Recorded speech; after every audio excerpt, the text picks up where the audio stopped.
Saya kan ikuti di media ini, Iya. katanya ada buronan yang melarikan diri, apa nih itu nggak ketangkap-tangkap. Udah 4 tahun Pak nggak Udah ketangkap 4 Pak. tahun. Wah, saya juga heran ini. Heeh. Ini kita aparat intelijen kita ada lengkap, peralatan lengkap semua. Iya, iya. Nggak ngerti ini sungguh-sungguh apa enggak mencarinya.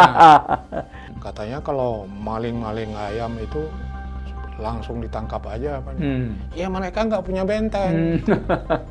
Nggak punya Iya, benteng. iya, iya. Kalau korupsi itu Iya. wah, bentengnya banyak. Banyak Pak. Kita belum bergerak lagi, dia sudah dapat informasi. Iya. Iya, iya, iya. Kadang-kadang kita sedang expose, sedang gelar perkara umpamanya apa. Dia sudah tahu apa yang kita bicarakan. Oh. Ternyata anak buah kita ini juga ada yang berpihak ke sana. Oh. Nah, itu ada. Iya, iya, iya, iya. Mereka itu sudah sedemikian rupa melakukan usaha untuk tidak tertangkap dengan merubah wajah.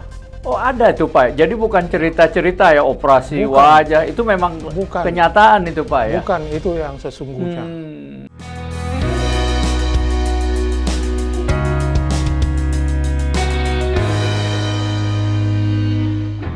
Halo, jumpa lagi kita dengan Podcast 9. Tegakkan hukum, berikan keadilan. Podcast Hukum adalah sebuah podcast yang didirikan oleh 9 alumni Fakultas Hukum UI dan membawakan, memaparkan, mendiskusikan, serta menguak masalah-masalah hukum dan demokrasi ke dalam ruang publik dengan cara yang transparan, berimbang, dan tentu saja dengan narasumber yang kredibel. Kali ini kita akan membicarakan mengenai kenapa kok sulit sekali mengejar buronan negara. Dan untuk kali ini kita telah hadir di studio Podcast 9 Pak Muchtar Arifin, beliau mantan Wakil Jaksa Agung dan sejumlah posisi di Kejaksaan. Dan yang paling penting adalah beliau punya pengalaman bagaimana mengejar para buronan, ya, terutama buronan koruptor ini. Selamat datang Pak di Podcast 9, podcast Bapak sendiri juga ini. Ya, terima kasih. Sehat Pak? Sehat, Ya, alhamdulillah. ya, itu yang penting Pak ya. Pak, ini kan kalau di pers kita baca ya di media, begitu susahnya Pak menangkap buronan itu Pak. KPK, Kejaksaan, Kepolisian, sampai sekarang ada beberapa buronan dari koruptor yang jangankan ada tanda-tanda ketangkap, keberadaannya pun dia tidak tahu. Apakah memang sesulit itu Pak menangkap buronan koruptor itu Pak? Iya, saya pikir ya susah memang susah. Namanya juga buronan. Kalau buronan mereka pasti berusaha untuk menghindar. Banyak akalnya juga Pak dengan berbagai cara. Iya. Akal. Saya pikir dengan kesungguhan dan kompetensi yang harus dimiliki oleh aparat, ini tidak terlalu sulit juga untuk kita lakukan. Saya dengar Pak, Bapak punya pengalaman itu dalam menangkap seorang buronan dulu itu Pak. Bisa diceritakan Pak, apa benar Pak itu? Iya, jadi ketika saya jadi Jam Intel, Iya. tahun 2005 sampai 2007, Iya. waktu itu kita sampai setiap hari menayangkan wajah-wajah buronan di televisi. Iya, ya, waktu itu ya. Kita kerjasama dengan SCTV. Iya. Ada buronan yang sudah bertahun-tahun melarikan diri, kita usahakan untuk tangkap. Jadi ketika itu memang kesulitannya cukup berat, karena kejaksaan waktu itu belum memiliki peralatan untuk intercept.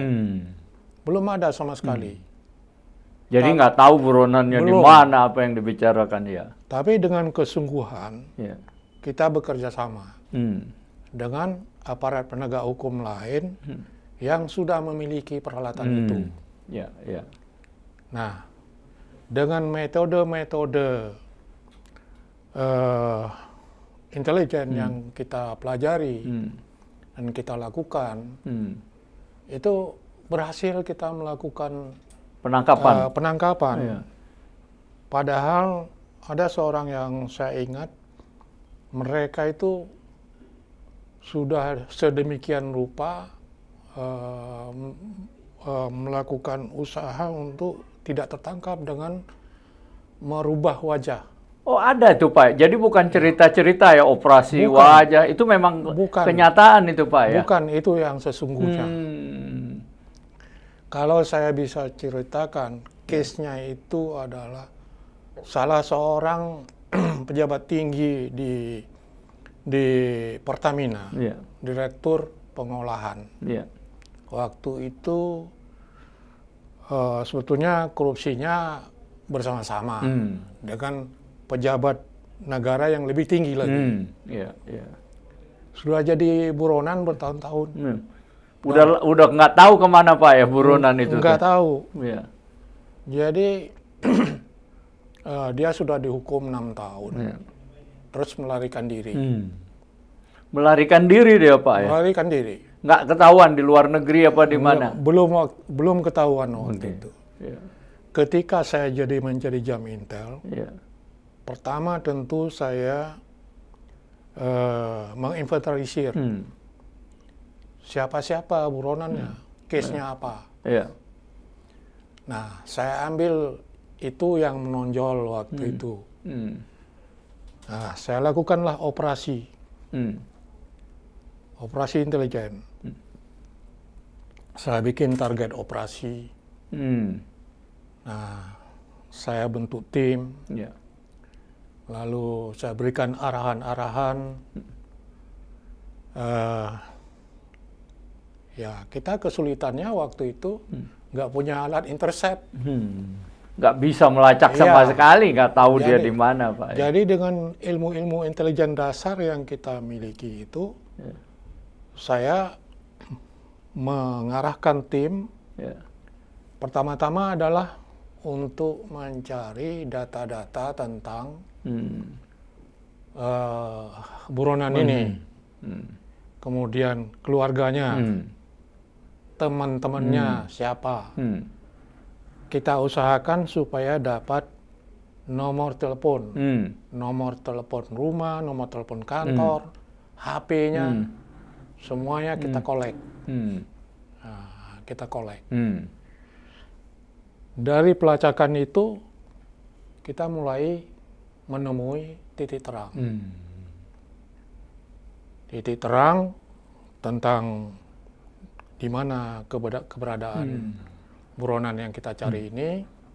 Dari yang tadi nggak tahu sama sekali udah mulai ada ya Pak. Kita sudah mulai tahu rumahnya, kita tahu kebiasaan-kebiasaannya. Nah, sampai suatu hari dia rupanya golfer, pemain golf. Pemain golf ya, Ya. Hari itu saya dengan tim, saya pimpin sendiri. Bapak terjun sendiri langsung nih, Pak? Terjun ke lapangan. Hari itu kita dapat informasi dia main golf. Nah, oke. Kita tunggu sampai dia selesai. Saya bilang kalau sudah selesai nanti, kita buntuti dari belakang. Buntutilah. Mobil saya di belakang dengan driver. Nah, ini masalahnya juga anak buah kita ini, ya mungkin cara berpikirnya gimana ya driver itu. Saya bilang kamu jangan dekat-dekat. Biar dia nggak tahu kita membuntuti. Rupanya mobilnya terlalu dekat. Jadi curiga. Dia lari. Hilang itu, Pak? Lari hilang. Sampai ke daerah Bintaro saya kejar hilang. Rupanya dia sadar, paling nggak curiga lah yang udah diikutin. Namanya buronan deh Pak ya. Habis setelah itu saya berpikir lagi langkah berikutnya. Wah, nggak bisa ini. Kita harus ada alat untuk intercept. Nah, saya melakukan koordinasi dengan salah satu lembaga penegak hukum. Ya, alhamdulillah waktu itu pimpinan dari lembaga penegak hukum itu mengatakan kepada saya, Pak, itu koruptor kan musuh negara. Jadi sama kita. Kita ada dalam satu barisan. Kami akan bantu sepenuhnya apa yang Bapak inginkan. Di situ udah nggak ada sekat-sekat lagi ya, Pak? Nggak ada sekat. Okay. Karena pernah juga sebelumnya saya minta bantuan dari lembaga penegak hukum yang lain. Tidak ada respon yang memadai. Saya sudah berpikir sebagai seorang intelijen, saya sudah ngerti, oh ini nggak tahu lah, mungkin ada terkontaminasi atau apa, nggak tahu. Nah, saya pendekatan ke yang lain. Dibantu, timnya dibantu, pimpinan lembaga itu hanya memperkenalkan ketua tim dari sana kepada saya, cuman ketuanya aja yang lalu mulai kita. Artinya karena, maaf saya potong Pak, itu ketuanya aja supaya ini nggak bocor, nggak apa gitu ya Pak? Supaya nggak bocor. Nggak bocor. Saya sudah kasih semuanya hasil kolek data-data, nomor-nomor HP, nomor apa telepon, sudah saya kasih ke ketua tim. Nah, mereka mulai bekerja. Sementara tim yang saya bentuk dari kejaksaan, saya tidak beritahu. Oh gitu. Bahwa ada pihak lain yang membantu gitu. Saya tidak beritahu. Untuk menjaga jangan sampai bocor. Jangan-jangan di internal saya ini juga ada pihak-pihak yang pastilah ada yang mengintervensi dari pihak sana. Nah, kita harus siap-siap gitu. Artinya seteliti mungkin, setermat mungkin ya Pak ya? Oke. Jadi kemudian singkat cerita itu kita sudah tahu keberadaan dia, posisinya persis. Nah, karena saya kontak terus dengan ketua tim yang punya alat itu ya Pak? Dari luar, yang mengendalikan alat. Nah,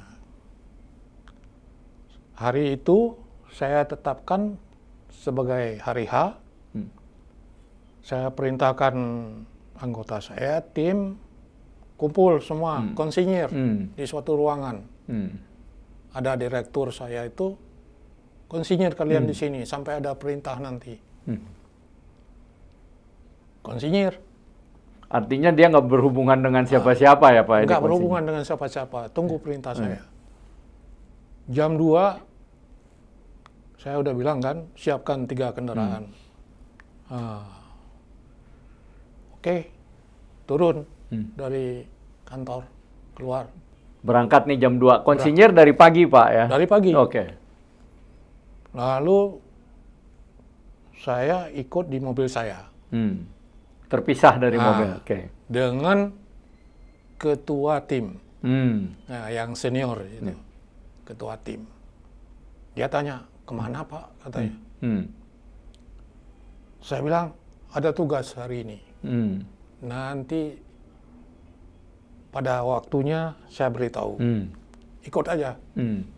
Arahkan mereka ke jalan Gatot Subroto.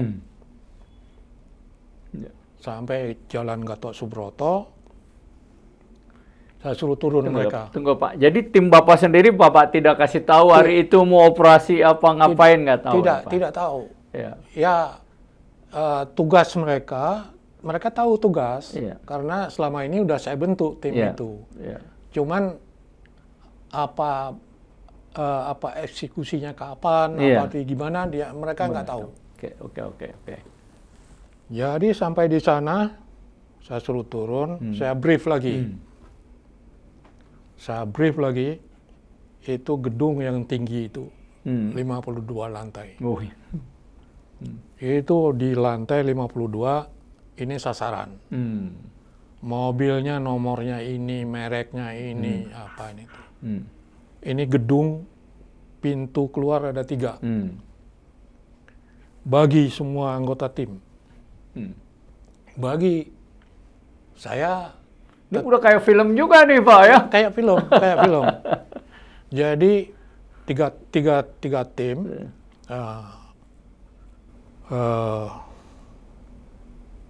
Saya tetap tidak pulang. Saya mengamati dan saya memberikan komando di lapangan. Jadi saya bilang, nanti ini orang sasaran akan turun jam 5 lewat, mungkin 5:15, melalui lift khusus, bukan lift umum dari gedung itu. Karena dia punya kantor di sana, di lantai 52. Eksklusif. Dia perusahaan minyak, mengendalikan perusahaan minyak ini ada di luar negeri. Jadi benar kira-kira jam 5 lewat 20 menit turun. Perintah saya waktu itu kan, waktu saya brief, siapapun dalam mobil itu tangkap. Saya bilang. Ya. Jadi udah jam 5 lewat 20 itu si pimpinan tim ini yang saya bawa tadi lari ke mobil saya. Lari ke mobil saya, dia bilang, "Pak, itu yang kita cari sudah lepas." Loh, lewat pintu mana? Lewat pintu sana katanya. Ya, di situ anggota saya namanya Widodo. Widodo. Lah, kan saya perintahkan tangkap. Kenapa? Takut salah sasaran, Pak, karena ini gelap kacanya katanya, nggak kenal. Oke, kemana larinya? Arah ke Rasuna Said. Ya, gitu. Daerah Kuningan ya Pak, Jakarta. Kuningan. Daerah Kuningan. Hari sudah menjelang maghrib. Udah mau maghrib. Oke, buntuti aja, saya bilang. Coba kamu telepon si Widodo. Telepon. Mana mobil sasaran ada di mana? Ada di depan mobil saya, Pak, katanya. Saya bilang, tabrak mobilnya. Oh, ini udah benar-benar kayak film detektif juga ini. Iya, tabrak mobilnya, saya bilang gitu. Mobil dia baru, mobil Innova, Kijang Innova, mobil pribadi. Nah, nggak ditabrak-tabrak, iya kan? Akhirnya sampai di dekat kedutaan Belanda itu ada jalan ke kiri, ke Balai Kartini itu. Iya. Jalan macet banget. Jadi kemana mobil itu? Ada ke sana, Pak. Saya suruh berhenti, nggak mau. Jalan pelan-pelan, tapi nggak mau berhenti. Saya turun, suruh ajudan saya lari, kamu lari ke sana. Saya turun, saya kan pakaian preman juga. Cuman saya bawa senjata lah, bawa pistol. Ini mobilnya. Jadi sampai saya ancam itu supirnya. Supirnya. Saya bilang, kamu berhenti minggir. Kalau kamu nggak minggir, saya pecahkan kepala kamu, saya bilang. Oh, Bapak keluarin pistol Ya, juga? pistol. Ini kalau di filmin menarik nih, Pak. Yang seremnya itu, untung tidak terjadi ya. Di sana ada polisi 2 orang. Berdiri polisi 2 orang, pakaian seragam. Wah, kalau kita dikira rampok ini bisa kita bisa ditembak kan? Karena pakaian preman semua, anggota saya juga preman semua. Kamu lari ke sana, kasih tahu bahwa ini tim dari Kejaksaan Agung. Gitu kan? Pengamanan juga itu. Dong. Iya. Nah, udah berhenti dia. Itu tadi udah lari ke polisi itu kasih tahu. Udah. Berhenti. Periksa KTP-nya. Ini yang saya suruh periksa KTP.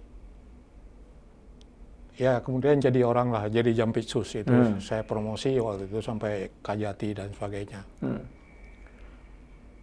Jadi dia bilang, Pak, ini di KTP-nya namanya bukan Tabrani. Namanya kan beda gitu ya, Pak ya? Bukan Tabrani. Siapa namanya? Mangku Subroto. Mangku Subroto. Nah, ini yang biodata kita yang ada tak berani ini bukan orang Jawa, orang Sumatera. Nah, Mangku Subroto. Jawa betul. Jawa kan KTP-nya. Maka itu dia nggak berani. Beda nih. Saya bilang nggak bisa. Sekarang bawa dia ke Kejaksaan Tinggi. Kejaksaan Tinggi kan Di Kuningan juga Kuningan dengan itu, jauh di ya. situ. Iya, di ujung Bawa jalan. situ periksa. Periksa lah di situ. Nah, waktu periksa ini itu HP-nya udah saya ambil, sudah apa segala macam. Nah, anak buah saya itu yang dalam tim itu melapor saya, Pak, ini banyak orang yang tidak kita kenal nih ada di kantor ini. Banyak yang kita tidak kenal. Yang mana orangnya saya tanya. Maksudnya yang tidak dikenal orang kejaksaan atau orang luarnya? Oleh kejaksaan, Iya. tidak dikenal nih orang luar. Saya suruh tunjuk yang mana orangnya. Itu orangnya. Wah, itu orang tim yang saya bentuk yang di luar. Saya bilang, ya nggak apa-apa, itu teman kalian kerja sama aja. Saya bilang gitu. Itu baru kebuka bahwa ada tim dari luar kan. Iya, iya. Nah, ini operasi intelijen benar nih ya. malah kebuka ada tim dari luar. Periksa sampai 4 jam. Waktu itu wartawan kan udah penuh nih. Kantor Kejaksaan Tinggi ini. Karena waktu dibawa ke Kejaksaan Tinggi DKI, ada wartawan atau wartawan lihat atau gimana Pak sehingga banyak wartawan? Iya, mungkin pastilah ada yang memberikan informasi ini ada orang ditangkap di jalan dibawa ke kantor Kejaksaan Tinggi mau dekat maghrib kan gitu. Dah, Jaksa Agung waktu itu Pak Abdurrahman Saleh sudah saya berikan laporan awal bahwa saya sedang memeriksa orang ini. Wah, saya ke sana aja ya. Saya bilang jangan dulu Pak, jangan dulu Pak. Saya khawatir nanti kalau salah, keliru, saya akan malu. Jaksa Agungnya yang malu kan. Nah, jadi udah nanti Pak, saya lapor lagi. Nah, jadi sudah berapa lama saya suruh panggil tim jaksa yang pernah meriksa orang ini. Ada 5 orang. Nah, lihat satu persatu. Lihat satu persatu. Saya tanya, gimana? Bukan dia, Pak, katanya. Yang nomor 2, bukan dia, Pak. Katanya. Sampai nomor 4, bukan dia. Artinya bukan orang yang Bapak ingin tangkap kalau menurut pemeriksa jaksa. Bukan orang ini. Waduh, ini gimana cilaka ini saya pikir nih. Tapi saya yakin dengan hasil sadapan kita ini kan. Yakin karena kita sudah mengikuti semua pembicaraan dia. Sampai dia bicarakan mengenai rencana untuk PK dan lain sebagainya itu. Mulai dari jam 5 pagi itu saya sudah monitor terus. Jadi kring bunyi telepon. Telepon masuk ke telepon dia. Telepon dia sudah saya suruh pegang sama anak buah saya. Lapor ya, Pak, ini ada telepon masuk. Katanya mengaku dari keluarganya Pak Tabrani. Kasih aja saya bilang. Kasih kan? Iya. Kasih. Nah, baru kebuka bahwa dia. Nah, baru kebuka dan dia mengaku. Tadinya nggak mau ngaku.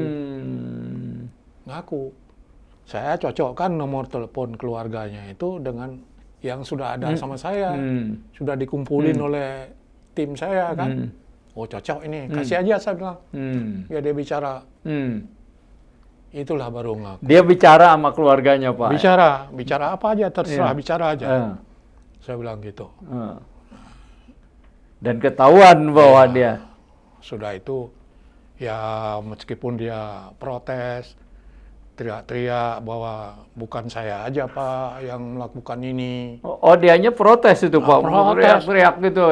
Belum protes, ada yang lebih gede lagi katanya orang yang mendapatkan uang dari situ. Hmm. Ya saya bilang nanti ceritakan ke anggota saya, ke jaksa yang sekarang Anda saya tangkap, Anda saya tahan. Bawalah ke LP Cipinang. Nah, jadi memang ya ceritanya itu ya kayak gitu. Jadi Pak, itu sebenarnya di satu sisi buronan ini sendiri berusaha menutupi diri, jejaknya Iya. sampai ngubah wajah dan Iya. sebagainya Pak ya. Ya, Artinya itu tantangan ya bagi penegak hukum untuk menemukan buronan-buronan semacam ini Pak. pasti. Karena dia juga punya benteng. Ya. Ya, dia seorang pejabat yang punya banyak akses kemana-mana, apa ini itu, punya benteng. Kabarnya ada juga aparat yang jadi backingnya. Jadi kalau bocor, kita bergerak, itu sudah ada counter dari pihak dia. Nah, itu yang kita main intelijen aja. Kalau nggak bisa. Jadi memang menangkap buronan, terutama buronan koruptor itu tidak semudah membalik tangan ya? Enggak mudah. Ya, Mas.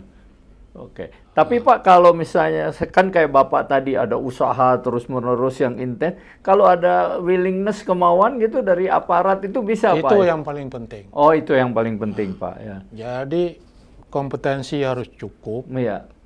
dan kita punya integritas yang tinggi. Iya. Kalau enggak, wah itu kita bisa di approach oleh mereka, wah udah selesai. Godaannya banyak juga ya Pak? Godaannya banyak. Ya, Karena ini kan duit bukan duit kecil. iya, biasanya yang buronan bisa bertahan lama tuh duit gede juga ya Pak ya. Itu uang yang dirugikan tuh lebih dari 1 triliun. Bu. Uang dulu zaman Orde Baru. Bu. Sekarang aja masih gede 1 triliun apalagi dulu Pak ya. Jadi Pak, apakah bisa disimpulkan Pak, walaupun si buronannya ini dengan berbagai cara dia menghindar, termasuk mungkin ya secara terus terang kita lihat dia banyak relasi, banyak backing, tapi kalau petugasnya punya integritas, ya, punya kemauan, ya Pak, ada peralatannya, punya kompetensi yang tinggi, itu buronan-buronan koruptor itu Bapak yakin bisa ditangkap Pak? Yakin. Kalau kita TO nggak lama Pak, sepanjang dia masih menggunakan IT, dia nggak akan bisa lari kemanapun. Kita mesti tahu. Apalagi kejaksaan sekarang sudah sangat lengkap, sangat canggih peralatannya. Ya. Pasti. Dan memang kalau orang pakai handphone, pakai apa, pokoknya semakin pakai IT semakin mudah dilacak dia kan Pak dimanapun gitu. Termasuk ke gunung, ke hutan dia bisa Pak ya. Kalau buronan di luar negeri, ya. Nah itu lebih berat lagi kita. Kenapa Pak? Karena menyangkut kedaulatan negara kan begitu. Betul. Kita harus bekerja sama dengan negara lain. Tapi bukan tidak bisa. Waktu saya jadi wakil jaksa agung, karena saya ketua tim pemburu koruptor, kita berhasil juga. Oh gitu. Ada Pak yang dapat dari luar negeri? Di Australia. Ya. Di Australia kita dapat 1. Jadi waktu itu menjelang hari anti korupsi sedunia tahun 2009. Ya. Tanggal 9 itu kan hari anti korupsi. Ya. Jadi tim dari Australia, nah ini kan kerjasama juga dengan kita. Mereka sebetulnya minta untuk diekstradisi ada 3 orang warga negara mereka yang melakukan tindak pidana di Indonesia. Minta diekstradisi ke sana. Nah, kita nego. Saya bilang sama mereka, oke, kita harus win-win, saya bilang gitu. Kami juga punya orang yang melarikan diri ke negara Anda. Dan saya pastikan ada di sana, saya bilang gitu. Nah, oke, katanya. Jadi ditangkaplah pas hari anti korupsi itu, tanggal 9 Desember 2009. Ya kan? Berangkatlah saya ke sana dengan Jadi tim. Pak, tadi saya ulang, ini kan lebih sulit kalau ke luar negeri ya Pak ya, nangkap. Nah ini ada Bapak alami kejadian dengan Australia ya. Australia minta warga negara dia yang melakukan korupsi di Indonesia diekstradisi.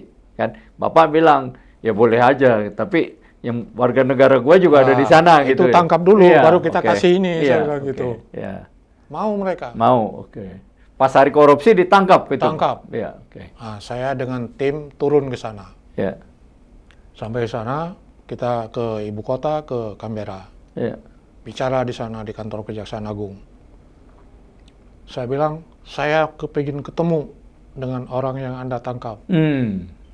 Dia ditahan di Perth. Nah, saya kepingin ketemu.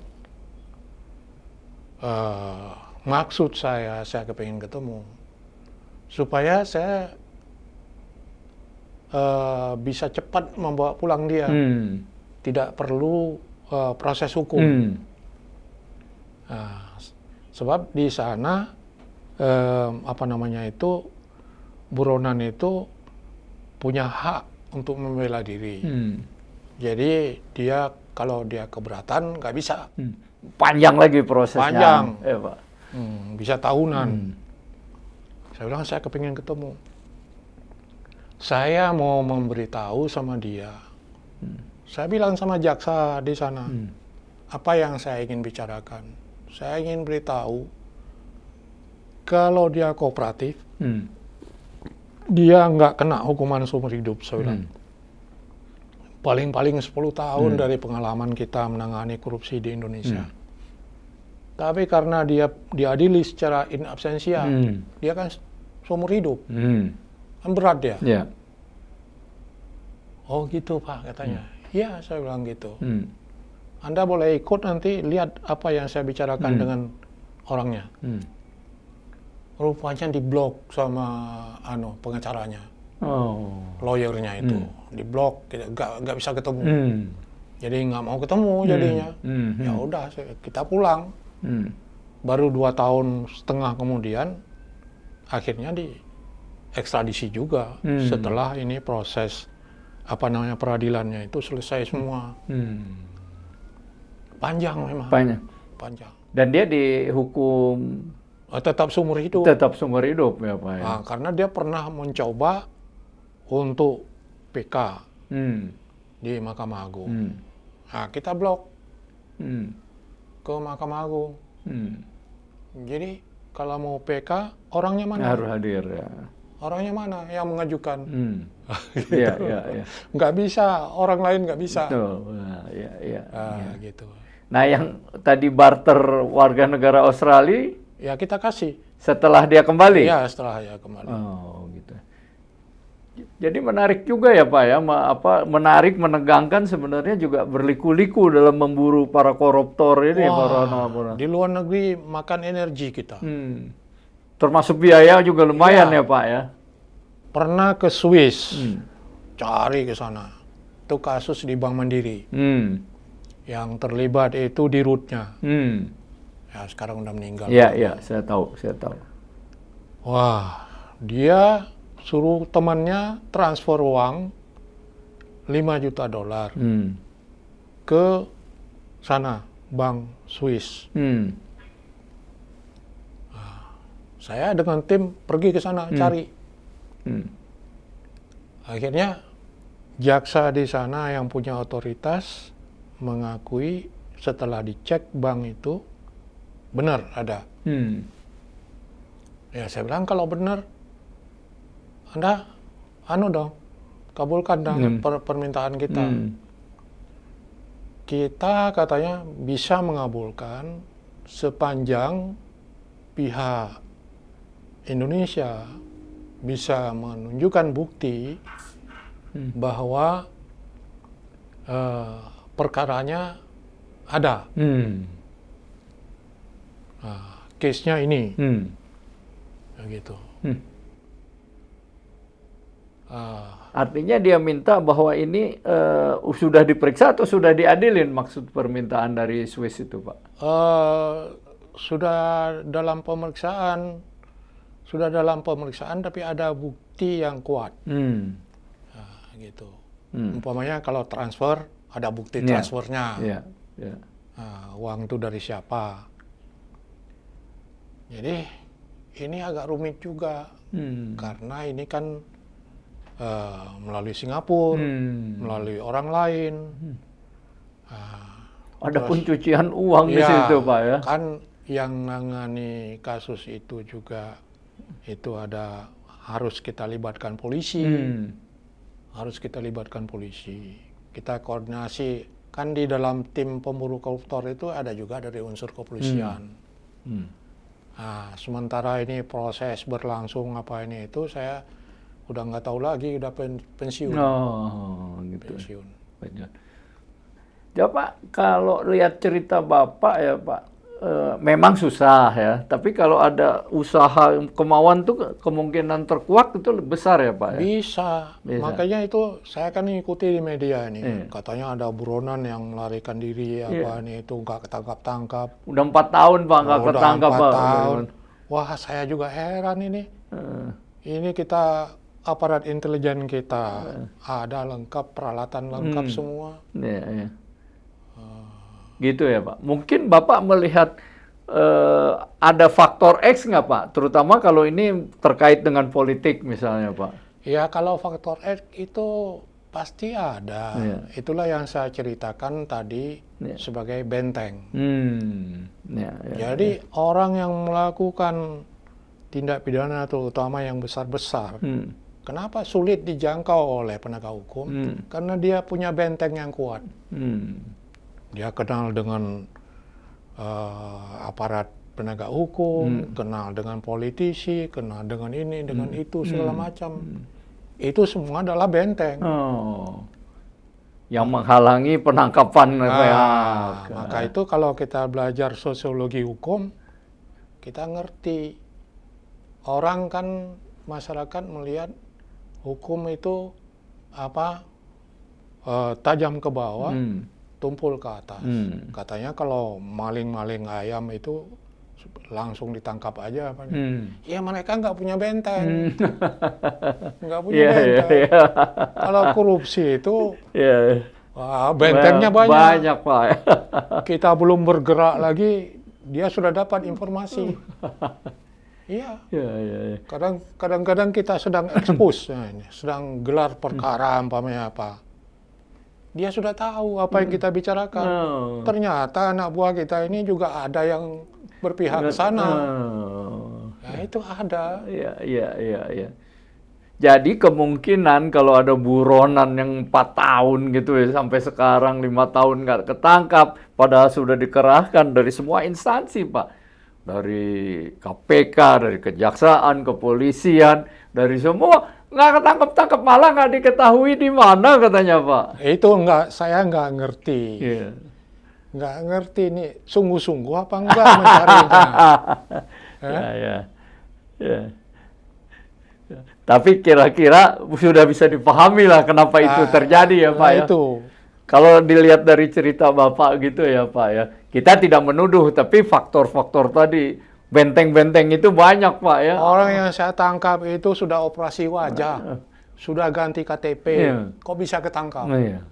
Itu dan peralatan belum canggih waktu itu Pak. Iya, saya nggak lama loh, kira-kira 2 bulan, 2 bulan ketangkap. Iya. Jadi ini kita jadi menyadari Pak, banyak problem yang dihadapi sebenarnya bukan problem teknis, tapi lebih pada benteng-benteng itu ya pada orang. Nah itulah yang saya ceritakan tadi. Mengapa anak buah saya nggak saya beritahukan hari H. Saya tidak beritahukan ada tim lain saya kerjasama. Nggak tahu mereka. Iya. Tapi ya itu. Nah Pak, terakhir kalau saran Bapak Pak, melihat situasi para buronan yang sekarang kayaknya mementertawakan para penegak hukum. Gua nggak bisa sampai sekarang, gua nggak bisa ditangkap, udah jadi bahan nasional. Apa Pak saran Bapak atau pendapat Bapak supaya mereka tertangkap gitu Pak? Ya, kalau saran saya sih apa ya, kepada otoritas yang berwenang menangani, sungguh-sungguh. Ya. Lalu tunjuk tim orang yang tepat. Jangan sampai yang ditunjuk orangnya nggak tepat. Ini kita dibohongin terus sama anak buah. Tepat tuh berarti integritasnya ada, kompetensinya ada, ya, didukung peralatan, ya, dan pimpinan tentu Pak ya. Kalau saya dulu gini, cara kerja saya sebagai Jamintel ya. Saya umpamanya perintahkan suatu kasus atau TO suatu kasus, keluar surat perintah. Tapi ada orang yang sangat saya percaya, jaksa itu, saya juga kasih tugas sama dia. Kasih tugas sama dia untuk membayang-bayangi apa yang dikerjakan oleh tim yang saya bentuk yang resmi itu. Dan setiap hari dia harus lapor ke saya. Itu langsung ketahuan. Ada yang jalannya miring-miring, langsung kita tahu. Jadi harus ada checking, ada... Iya. Kalau Jamintel kita kan nggak mungkin ke lapangan lagi apain itu. Duduk di kantor, tapi kita tahu apa yang terjadi di sana. Iya Pak. Ya. Menarik ini Pak cerita. Mudah-mudahan bisa didengar ini oleh para penegak hukum nih supaya buronan-buronan koruptor ini ketangkep gitu loh Pak. Ini kan musuh masyarakat. Iya, mestinya aparat ini ya malu lah. Ini kan malu. Ini saya cerita lagi ya. Ada satu orang mantan ketua DPRD di Banten waktu itu. Dia juga buronan. Hari-hari wawancara dengan pers. Wawancara di TV. Begini itu, begitu, apa nih segala macam. Wah, langsung saya jadikan TO. Bikin target operasi. Nggak lama, 2 minggu ketangkap. Dia lari dari Jakarta ke Semarang, ke Jogja, ke Bandung. Nah, di Bandung ketangkap. Saya sendiri ya dengan tim yang nangkap. Gitu. Jadi harus ada keseriusan benar-benar Pak ya. Kalau main-main ya sama-sama ya. Kita anak buahnya juga harus kita berikan pengamanan. Pengamanan personil jangan dimasuki oleh pihak yang kita cari. Ini kalau jadi skenario film bagus sekali. Kayak film detektif gitu Pak, pengamanan. Iya. Saya bisa ceritakan lebih detail, itu bisa saya ceritakan. Ini kan yang Bapak ceritakan adalah true story gitu ya Pak, ya, kisah nyata. Jadi nggak ngarang-ngarang gitu. Nggak ngarang-ngarang. Dan ada orang-orang anak buah saya yang masih jadi saksi sampai sekarang. Saksi hidup. Ada yang sudah jadi orang yang saya sebut tadi sampai jadi Jampitsus. Ada yang kemudian mengganti posisi saya jadi Wakil Jaksa Agung. Gitu. Mudah-mudahan Pak yang Bapak ceritakan ini mendorong aparat hukum yang lain untuk lebih aktif menangkap para buronan yang sampai sekarang belum tersentuh sama sekali gitu loh Pak. Iya, kita untuk apa sih kita diberikan tugas oleh negara? Kalau kita begitu aja kok kita nggak mampu. Malu ya Pak ya. Malu. Kalau saya lebih baik ya kita jangan duduk di posisi itulah. Betul Pak, betul Pak. Baik Pak Muchtar, sangat berguna buat kami dan juga mungkin buat masyarakat umum cerita Bapak ini ya, walaupun sudah berlalu tapi bisa kiranya diambil pelajaran oleh kita semua, terutama oleh penegak hukum dan supaya masyarakat tahu gitu, ikut mengawasi gitu. Terima kasih Pak Muchtar atas kehadirannya. Makasih. Mudah.